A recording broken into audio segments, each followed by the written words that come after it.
So when everybody leaves, it's just Elon sitting at home, brushing his teeth, just a bunch of ideas bouncing around your head. When did you realize that that's not the case with most people?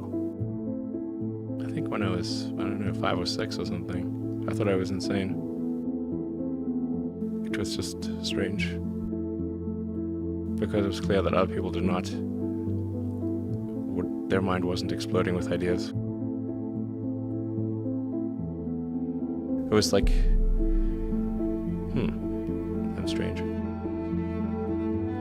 I don't think you'd necessarily want to be me.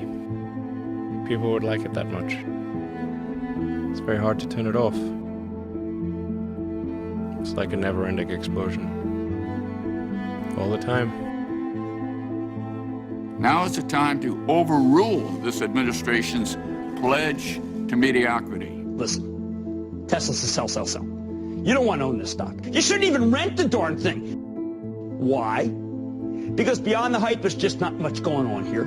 Tesla still has yet to turn a profit. That'll be a $1.5 billion company with no profit. Its most recent quarter actually lost more money than it did the year before, $1.5 billion, losing more money than the year before. This is a company with limited visibility. You put $90 billion, like 50 years worth of breaks into solar and wind, to Solyndra and Fisker and Tesla and Enter1. I mean, I had a friend who said you don't just pick the winners and losers, you pick the losers. Private enterprise will not ever lead a space frontier. Not because I don't want them to, but my read of history tells me they can't. It's not possible. You know, there are American heroes who don't like this idea. Neil Armstrong, Gene Cernan have both testified against commercial spaceflight in the way that you're developing it, and I wonder what you think of that. I was very sad to see that, because those guys are, those guys are heroes of mine, so it's really tough. I wish they would come and visit and see the hardware that we're doing here, and I think that would change their mind. They inspired you to do this, didn't they? Yes. And to see them casting stones in your direction. It's difficult. Did you expect them to cheer you on? Certainly hoping they would. What are you trying to prove to them? What I'm trying to do is to make a significant difference in spaceflight and help make spaceflight accessible to almost anyone. One of the most difficult choices I have ever faced in life was in 2008, I think I had maybe $30 million left, or $30 or $40 million left in 2008. I had two choices. I could put it all into one company, and then the other company would definitely die, or split it between the two companies. But if I split it between the two companies, then both might die.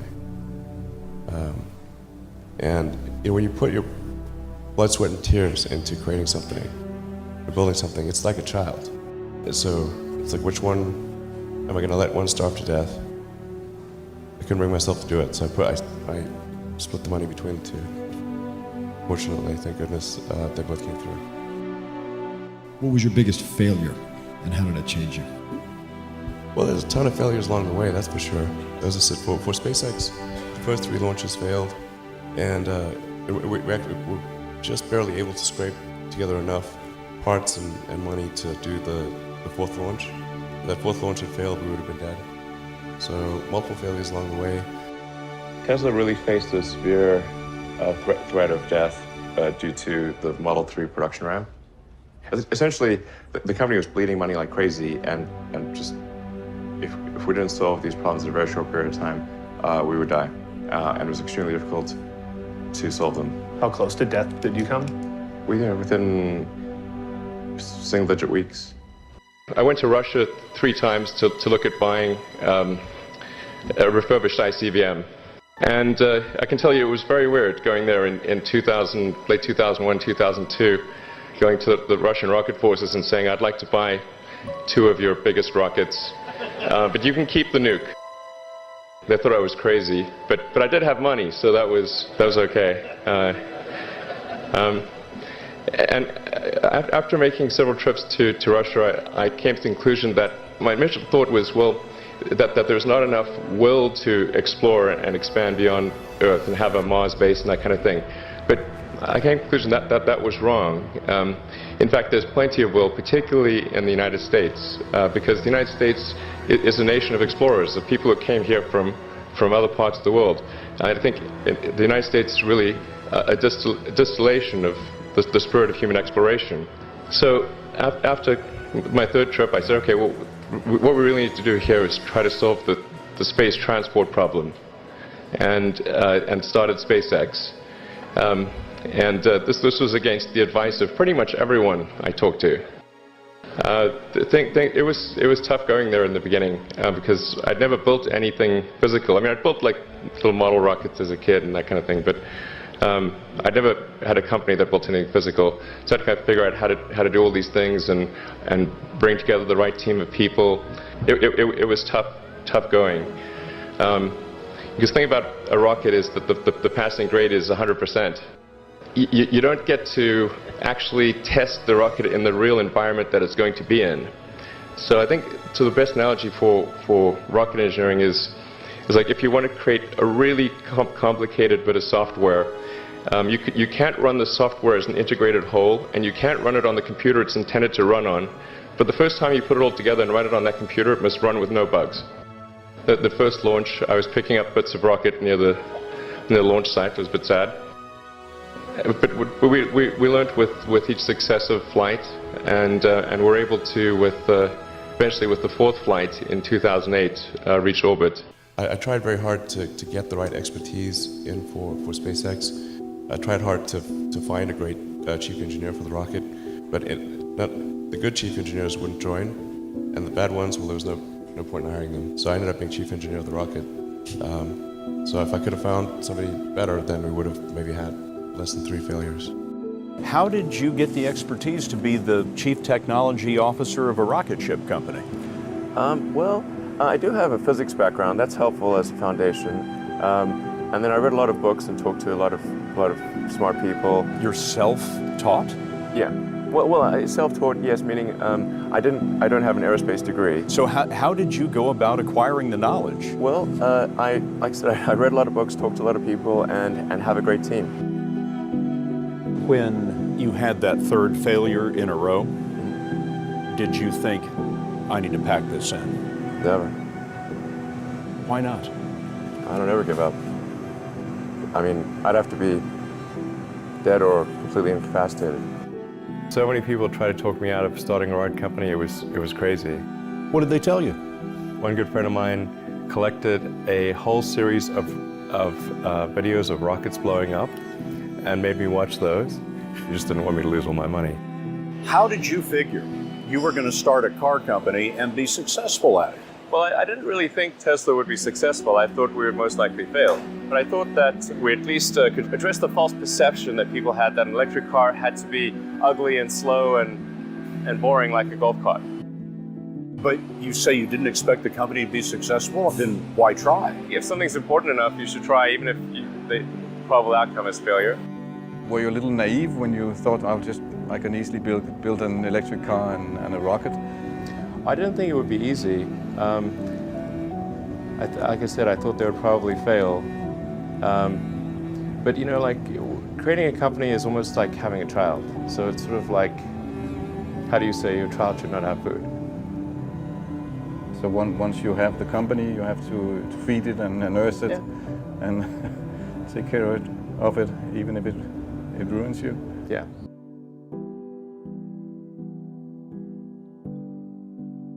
But suppose there were some tough times in 2008, end of 2008.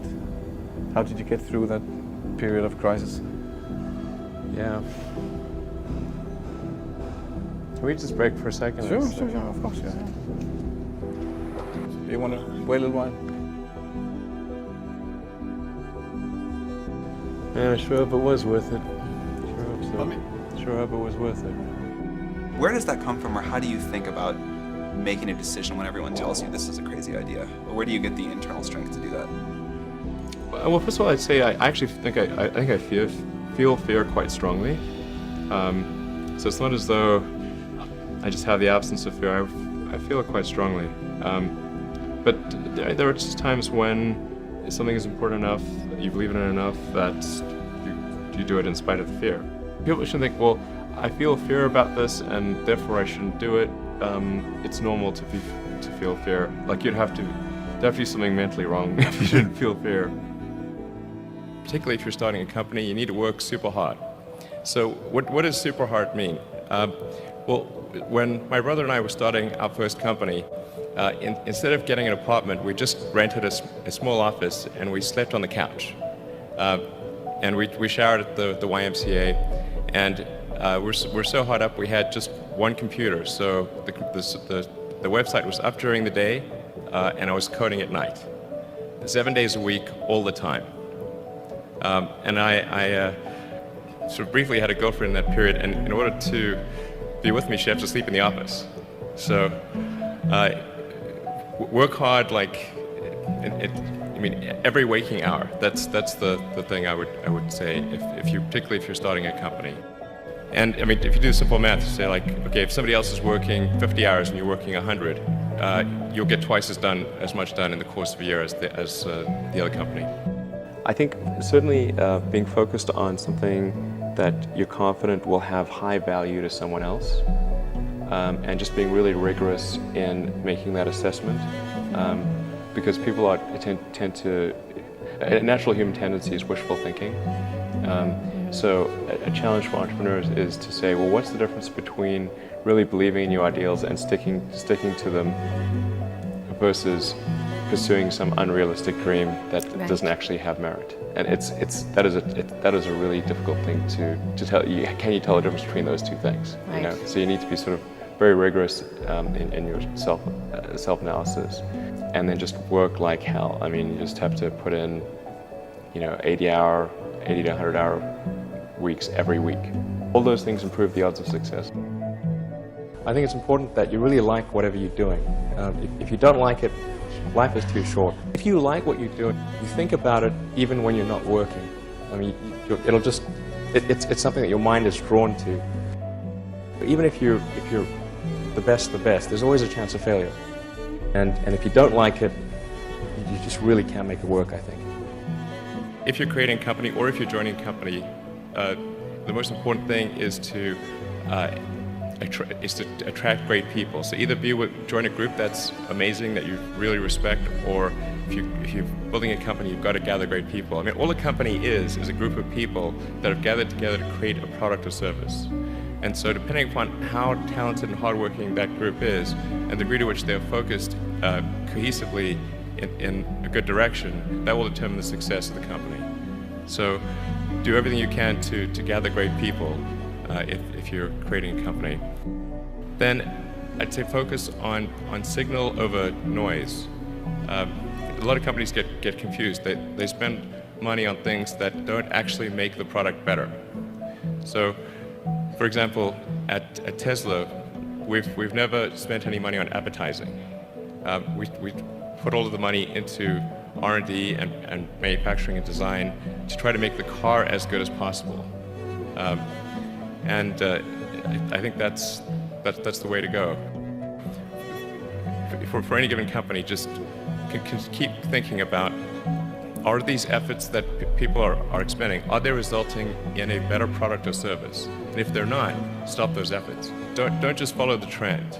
So you may have heard me say that it's good to think in terms of the physics approach of first principles, which is, rather than reasoning by analogy, you boil things down to the most fundamental truths you can imagine, and you reason up from there. And this is a good way to figure out if something really makes sense, or if it's just what everybody else is doing. It's hard to think that way. You can't think that way about everything. It takes a lot of effort. But if you're trying to do something new, it's the best way to think. And that framework was developed by physicists to figure out counterintuitive things like quantum mechanics. So it's really a powerful method. The final thing I would encourage you to do is now is the time to take risk. You don't have, you don't have kids. As you get older, your obligations increase. So and once you have a family, you start taking risk not just for yourself, but for your family as well. It gets much harder to do things that might not work out. So now is the time to do that before you have those obligations. So I would encourage you to take risks now. Do something bold. You won't regret it. What's your mission in life? Why you do whatever you do? When I was a kid, I was wondering kind of what's the meaning of life? Like, why are we here? What's it all about?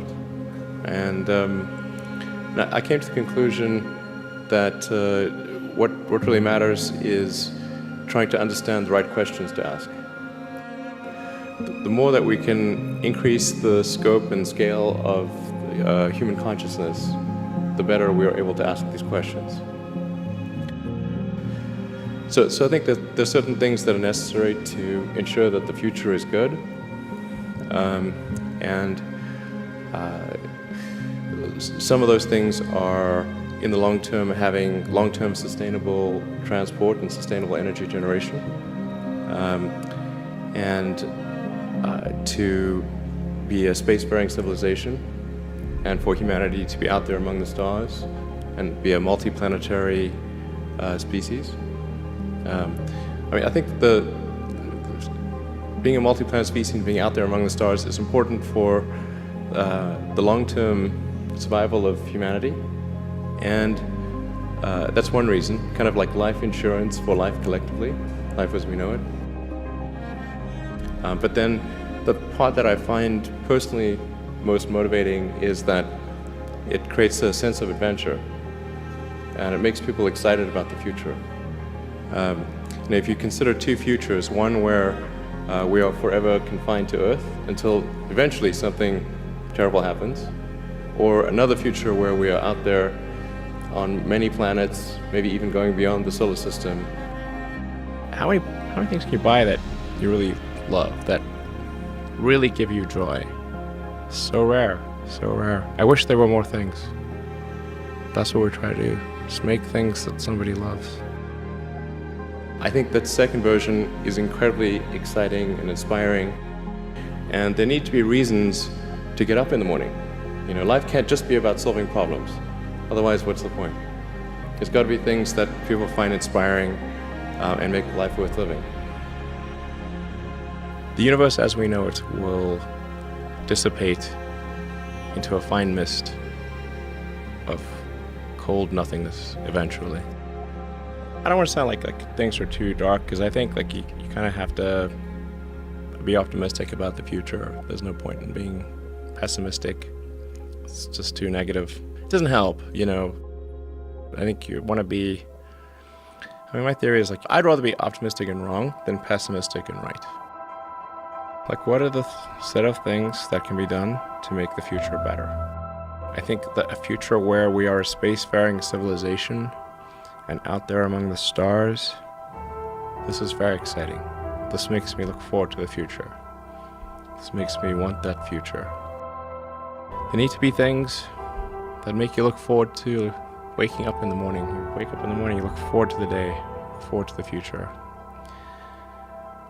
A future where we are a spacefaring civilization and out there among the stars, I think that's very exciting. That is a thing we want.